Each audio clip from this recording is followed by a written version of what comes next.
So ComboCon, let's talk more about this. This is video game fun. 8 different challenges is what you said? Oh yeah, 8 different tournaments, 4 tournaments a day. Saturday, we're going to be going through the Capcom experience, a history, if you will. Throughout the day, we're going to be playing every key game that Capcom produced that left its historical mark on the genre. Street Fighter Third Strike, Ultra Street Fighter 4, which is known as the video game that saved fighting games. Marvel vs. Capcom 2, a lot of people's personal favorite. And capping off with the recent and modern stay of Street Fighter 6. Show that you're the best for Capcom Day. And on Sunday, we're going to be having a mystery tournament. It's going to be a callback. If you were there for our first event, you might know what it is. Granblue Fantasy versus Rising. I gotta love anime games. And then we're capping off the evening with Guilty Gear Strive, another fantastic anime fighter, and Tekken 8, Bandai Namco's best. Now, the ComboCup.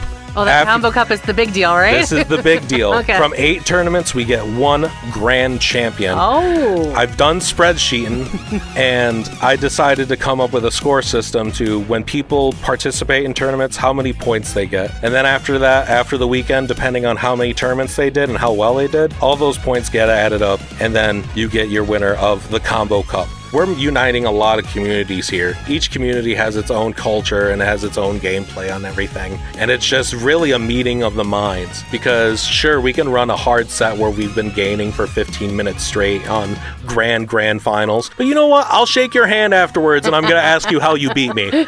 Because that's the type of culture that we want to have.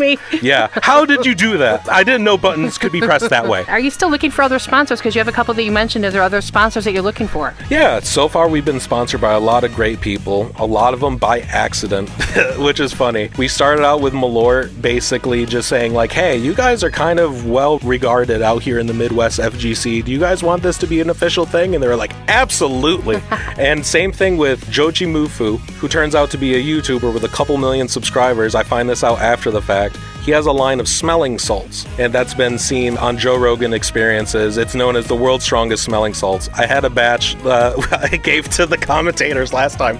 We had a blast with it. We had a highlight reel and everything. It was so funny. But he caught wind of that. I sent him the stuff, and he was like, I would also love to be a part of this, especially with the cause, along with some other supporters are giving the athletes their just dues. We do appreciate financial donations or sponsorships. One of the key things I've done in the past is charity exhibitions where I would bring key fighting game players from different parts of the world to have them face off for charity in games of their choice or community events of that choice. And that's a really good way of gets more eyes on the cause. I mean, that's why from the jump, I wanted this event to be streamed live to people on the internet so they can be able to have that outreach, because it's like, yes, we're here in the middle of Michigan, but this is a global message that we're sending of taking care of your own and people like holding things accountable.